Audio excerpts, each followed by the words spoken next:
McNemar's test. So I pronounce it McNemar's, but I think it's actually pronounced McNemar's test. Damn it. It's a type of chi-square. Another name for it is multidimensional chi-square, and I actually had never heard of it until I joined a psychology department. Actually, Dr. Hayes used to teach the master's. Everyone got excited about that. She used to teach the master stats class, and she shared her notes with me, her materials, and she had it in her PowerPoints, and I was like, what in the fried chicken is that? But it's since I've learned that it's very popular in the social sciences, and that's why I'm introducing it in this class as well, because the sooner you kind of get a sense of what it does, it's easier for you. So it's also called multidimensional, pair or match chi-square, and another name is within subjects chi-square. So let's look at this name. What else did we do in this class that had a similar name? This one. Hypothesis testing, continue. Yeah, it was a t-test. Very nice, Victoria. So we did a pair t-test or a matched pairs t-test or dependent samples t-test. What was the characteristics of that type of test? Someone that's not Victoria.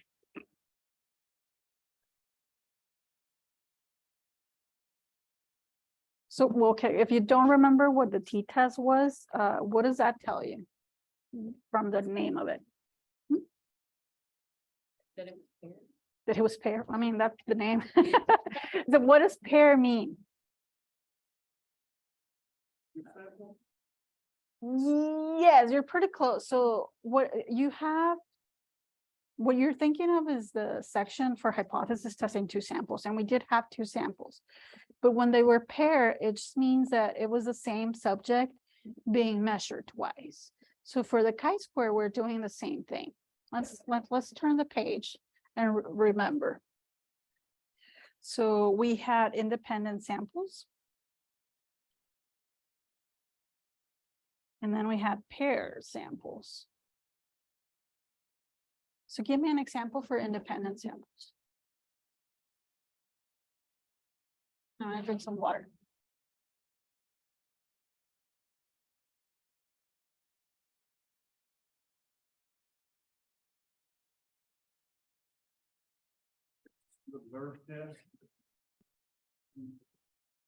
So I would have 2 samples, like you said, but they need to be independent. How can I make them independent? Or what would I look in the samples to for them to be independent? It wouldn't be like the same person, so it would be like seniors taking an IQ test and freshmen taking an IQ. I love that. I love it. Yeah. So you would have a measurement on both of them. And this in Delaney's example is they took an IQ test, and we would have freshmen or maybe undergrads, and then she said seniors. And the measure that we took, first of all, it was continuous and it was IQ. Love it. I love it. Great example. For the pair, it would be the same person being measured over time. So this is a before and after kind of design, before and after. My favorite example for this one is when we split a person's face, and on this side, we give them the treatment. Maybe it's a cream for wrinkles, acne, hair, I don't know, whatever you want to get fixed. And then this other, we don't do anything. This is our control. But it's the same unit, but we have 2 observations on the same unit. The other one is before and after. And it could be, we can measure, I don't want to say IQ, but maybe like a survey on confidence on doing statistics. So that would be continuous, and this would also be continuous. And then we compare the scores, basically. So for chi-square, what type of variable do we use for chi-squares? What symbol? I'm sorry? No, you're thinking of this one, but I was thinking about this measure. Oh, it's the. Yeah. So they have to be contained. So it's a nominal variable. It can be nominal or it can be ordinal. So if we had, let me zoom out a little bit because this is starting to get a little bit difficult. So when we do t-test, the type of variable that we use is continuous. When we do chi-square, the type of variables that we use are going to be nominal. So we're doing this design where we do it before and after, but we are going to have nominal or ordinal data. And then we're going to count it how many times it show up in our data. So that's what makes it useful, because inside a lot of people just want to implement something like, I'm going to build an app and then see how people respond to it, like their self-esteem, how much they drink, how much they exercise, how much whatever. So we want to do that before and after type of analysis.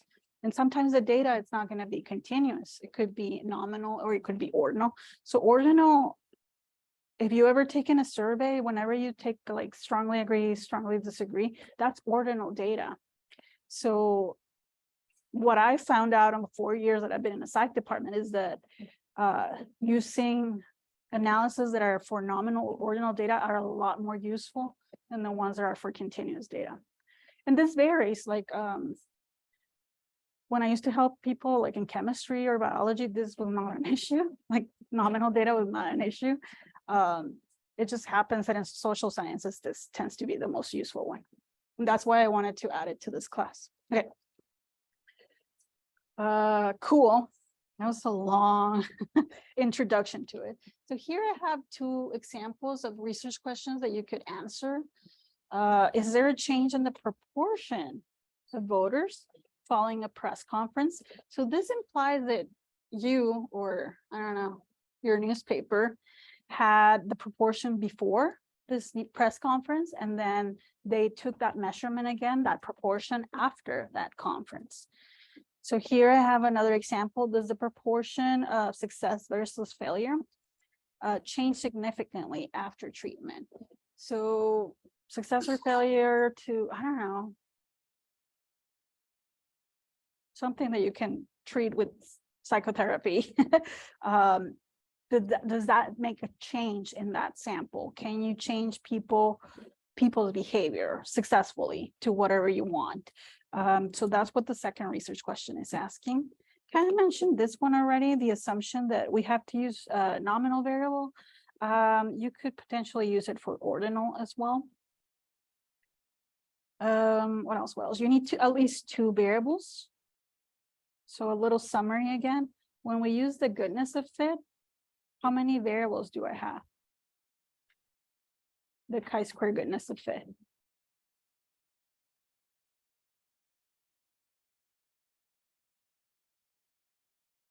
There's just 1, because we also call it one way. And then the test of independence, that one has two variables because we call it two-way. That's another name for it. So for McNemar's, you also need at least 2 variables. Otherwise, it's just not going to happen. And those can be either the success or failure of whatever characteristic you're looking for. Sorry. And it also has to be, it could be the before and after. Okay. You need to have a random sample. This never happens in social sciences. Why? Because what we can have is a randomly assigned sample. Like you're going into this group. We have a group of people and we decide this person is going into this group. This person is going into that other group. So random sampling, it means that we would collect randomly people from the population. And because people can decline to participate, that's very difficult in the social sciences. It's not that difficult with snakes, I've learned. I'm not joking. Like someone actually was randomly sampling snakes in Colorado and elk in Rocky Mountain National Park. They would just randomly sample elk and then they would tag them and then they would release them. We cannot randomly take a person on the street, force them to participate in our study, and then release them back into the wild. It's just not going to happen for us. So for us, randomly assigning them into a condition is more realistic. Here are the two pair of hypotheses. So the null, it's saying that the proportions or probabilities, whichever word you prefer, of the pair samples are going to be equal. So remember, the null hypothesis is always equal, at least in this class. And the alternative hypothesis is always different. It could be greater or less than. But for chi-squares, we've mostly just used not equal. Okay. So what this is saying, if I had a before and after of that, actually, let's do this.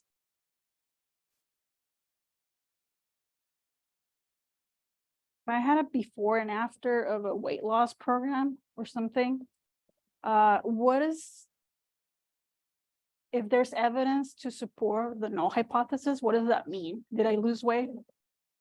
No, I stay the same. Quack, quack, quack. If there's evidence to support the alternative, that means that whatever, maybe there was an exercise program, maybe they gave me a diet pill, maybe they gave me a new meal plan or something. That means that worked. So yeah, that's the difference between them. The good news is calculating this is so easy. It's probably one of the easiest things we're going to do in the class. We again have this symbol. What does it mean? Fancy X squared, chi-square. Yeah, it's not chi, it's not chi, it's chi. We are going to have the little symbols for A, B, C, and D. Our tables are always going to be a 2x2 contingency table because we cannot do this type of test with more categories. It would just not be, it's very difficult to calculate it. So we're going to have 2 categories, and then we're going to have 2 categories here. We're going to label one category as 0 and one category as 1. This, you don't have to worry so much because I give you the data. But let's say if you were working in someone's lab and you had to enter the data, like you would have to like 0, 0, 0, 0, 0, 1, 1, 1, 1, 1, 1, 1, 0, 1, 0, 1. And then you would count how many fall into each category. When you're I'm going to give you the tables. So when you're labeling your tables, you can just go in this direction, A, B, C, and D. The only categories that we're going to be interested in this test are going to be C and D. That's the only things that we need in the way we calculate our chi-square. This is going to be our chi-square obtained. Okay. Another thing that is super easy in this test is the degrees of freedom. Because it's always going to be a 2x2 table, the degrees of freedom are going to be 2 minus 1, so just 1.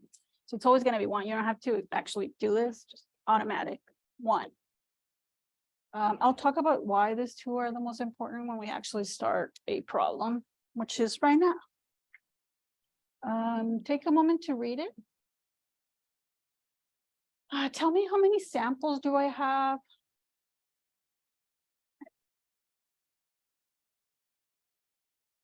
Which one is going to be 1? Which one is going to be 0?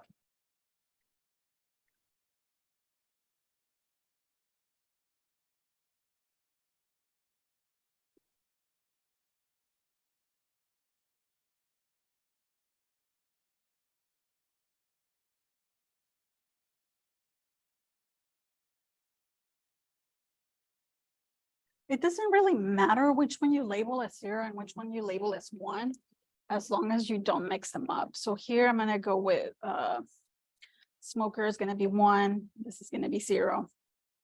I like to represent like this is the smoking exists in the sample, and this one, the absence of smoking. So it's easier for me to remember which one is 0 and which one is 1. Not really something you have to remember.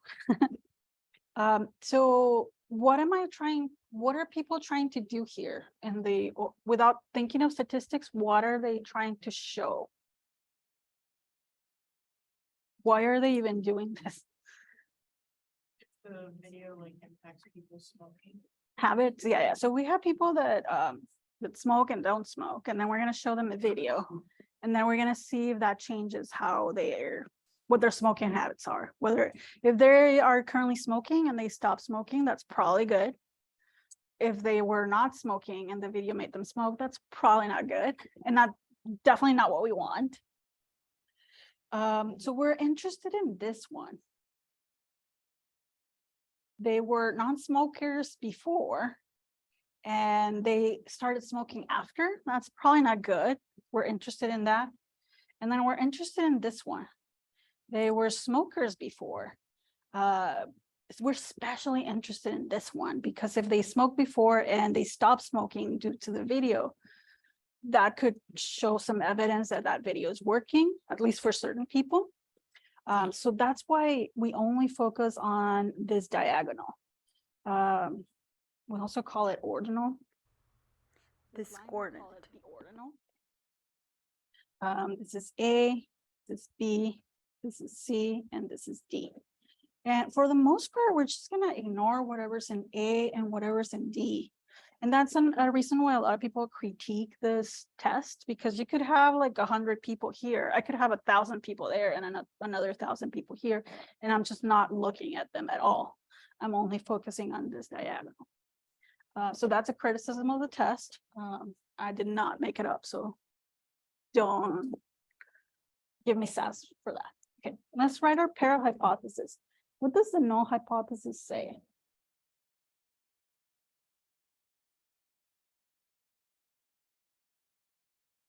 Yeah, same one. Yeah, so the proportion of smokers and non-smokers was equal, stayed the same. Yeah. The proportion of smokers and non-smokers in the pair sample, I called it pair sample, but you could have said in the before and after study, in the match pairs, other one of those, is fine. Samples is equal. What does the alternative say?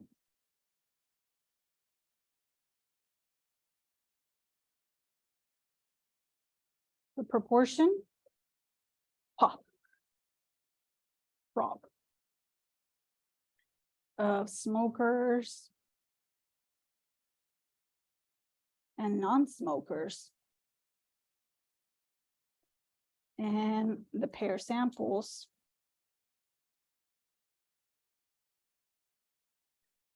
is not equal.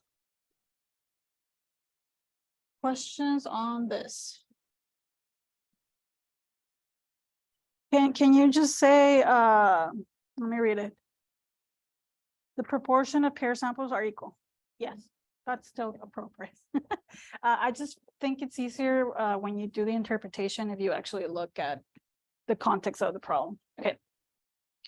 My degrees of freedom are always going to be 1. I need my alpha.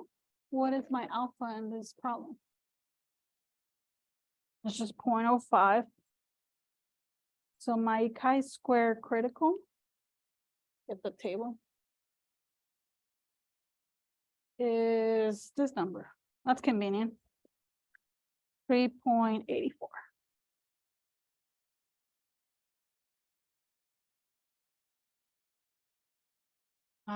Let's do our chi-square obtain. So I need B, which is 5, minus 16. This I have to square it. And then in the denominator, I have to do 5 plus 16. Let me get my calculator out.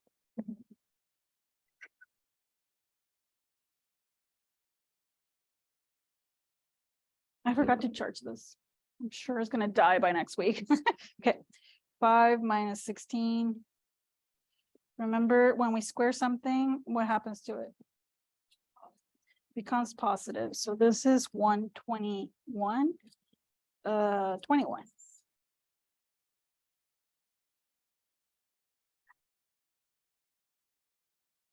$5.76. Boom. Okay. That was the easiest thing we have done in this class. Now I'm gonna make my decision.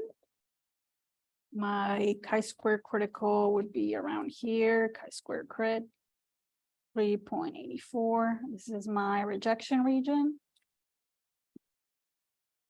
Where am I gonna put that 5? On this side or on this side? Yeah. Chi-square obtained. So what does that mean? I reject the null hypothesis. Let's write our little conclusion. We conducted a McNemar's or McNemar's, however it's pronounced. I'm not Scottish. Chi-square test.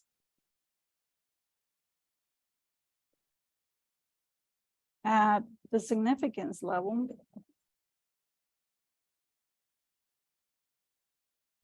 of alpha 0.05. We rejected the null hypothesis. We rejected.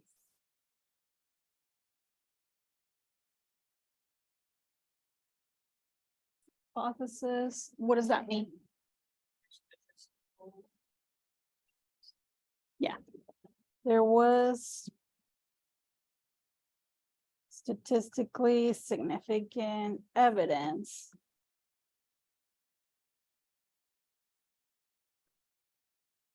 that the proportion of smokers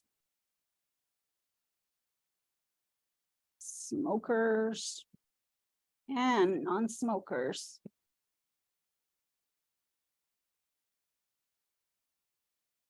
in the pair samples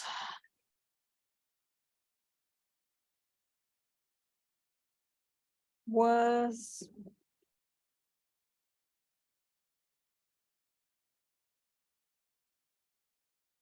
not equal.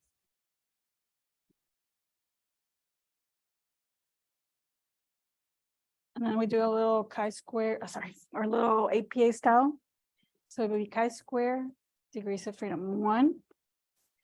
Whatever our chi-square obtained is 5.76.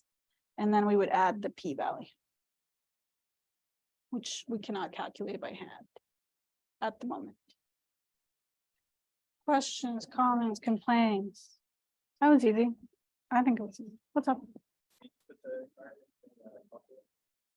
This one? No, I don't think it works. Sorry. So I show you guys how to do the goodness one, and you can do the independence one, but you have to play with the matrices, and I kind of checked out of it. But if you really want to know, I can send you like a video. I haven't done this one on the calculator, but I can show it to you in Jamali.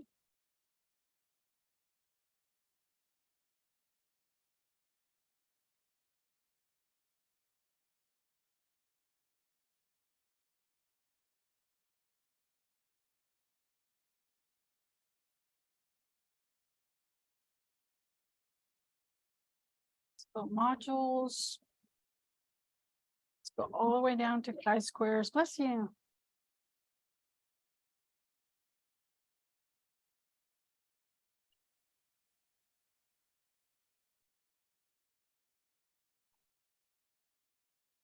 I assume everyone can see what I'm doing.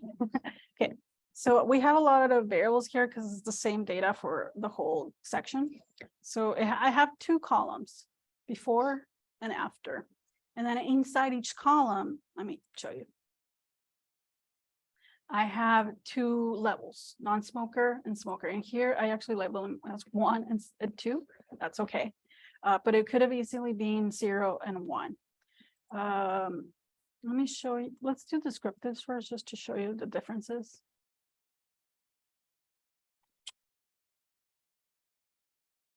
Didn't do anything. Why?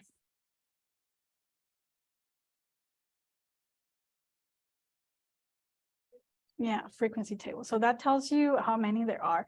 So for before we show them that video, the distributions were pretty even. After the video, the distributions are not as even. You can actually see more people became non-smokers, or they said that became non-smokers. Let's actually do what we can always do this. We can always just count how many people answer a certain way. But what we're doing when we do the chi-square is we're actually answering, was there a statistical significance? Was it just due to chance or not? And when we find significance, there's only a 5% chance that could be due to chance. Okay, and the 5% comes from the alpha. Okay, frequencies. It says pair samples, McNemar's test or McNemar's. So I'm going to go with before and then after in columns. And here's my chi-square. Is that what we got? Yeah. And then our p-value, when we compare it to alpha, it is significant. So cool. That was easy. Let's go back to the doc-cam. Let's do one more. And then we're going to be done with chi-squares.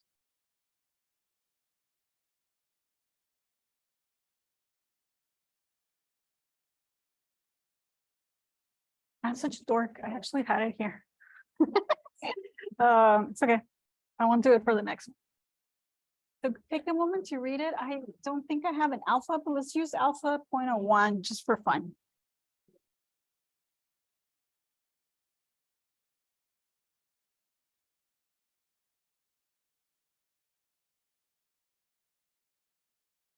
So what are they, why are they doing this? What are they trying to show?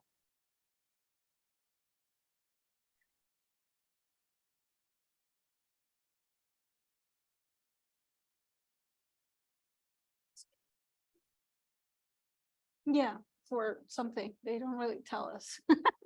And they just ask people, did psychotherapy work for you? And they just say yes or no. Okay. So I have a 2x2 table. How am I going to label this one? Yeah, so it's just A, B, C, and D. And these are going to be the two categories that we are interested in it. Okay. Can you tell me what the null hypothesis is going to be?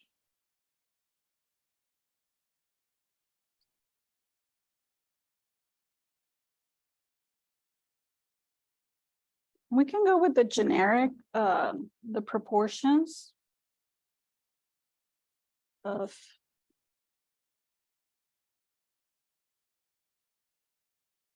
psychotherapy working or not, psychotherapy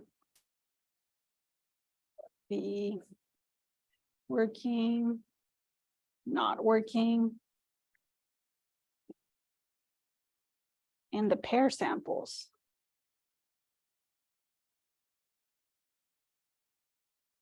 are equal. The alternative, the proportions of psychotherapy working, not working are not the same. Oh, and the pair samples are not the same.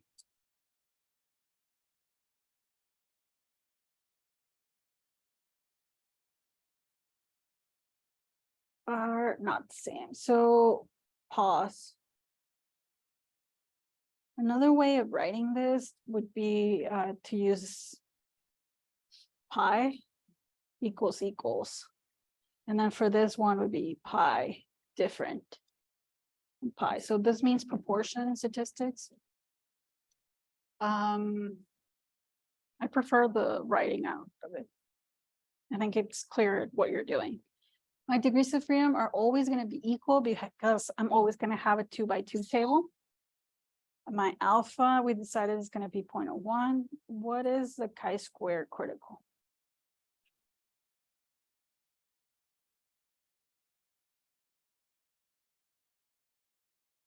.64.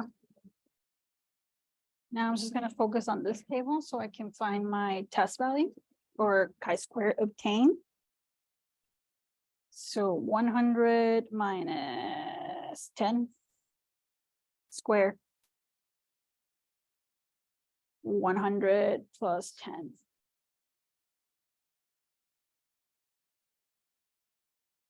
It's going to be 90 squared.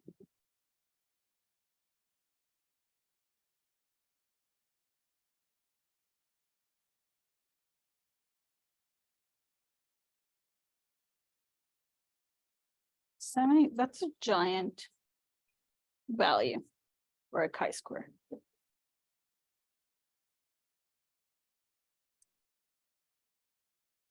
Okay, so remember what I said, the chi-square is the chi-square distribution is always positive.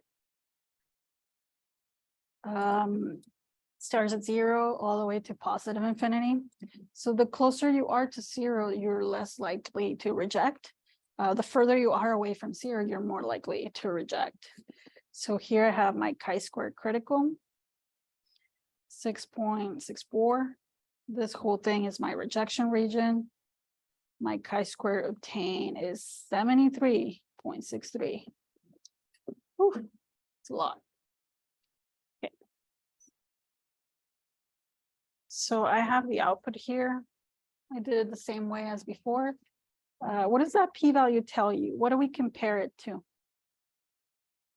Yeah, so we compare it to our alpha, which is 0.01. Which one's bigger? Sorry. Yeah. Yes. So what does that mean? Yeah, we reject the null hypothesis. Let's write our conclusion here. We conducted what type of test?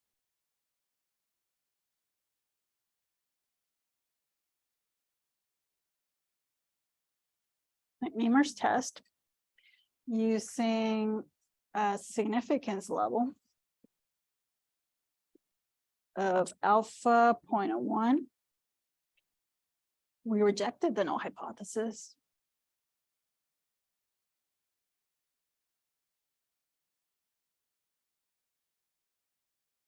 There was statistical significance.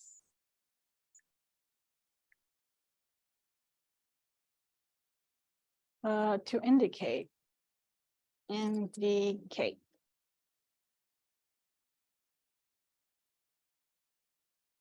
that the proportion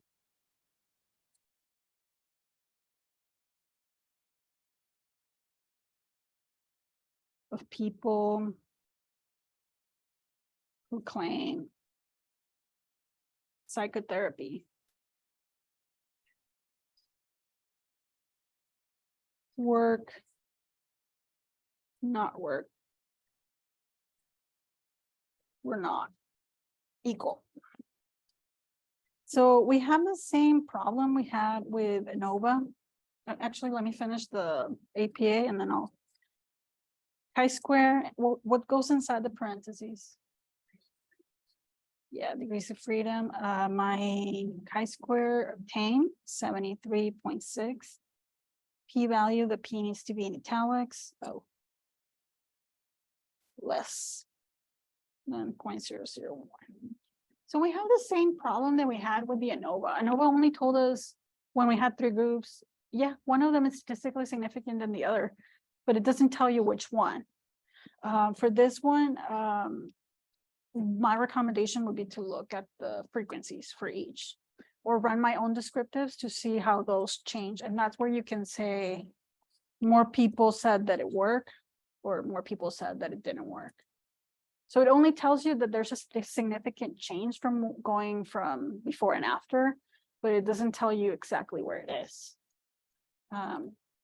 Like we could keep doing more tests, but I don't want to. That's what I'm trying to say. Okay, question on McNemar's. It's not too bad. It is very useful. I swear, I've used it a lot recently.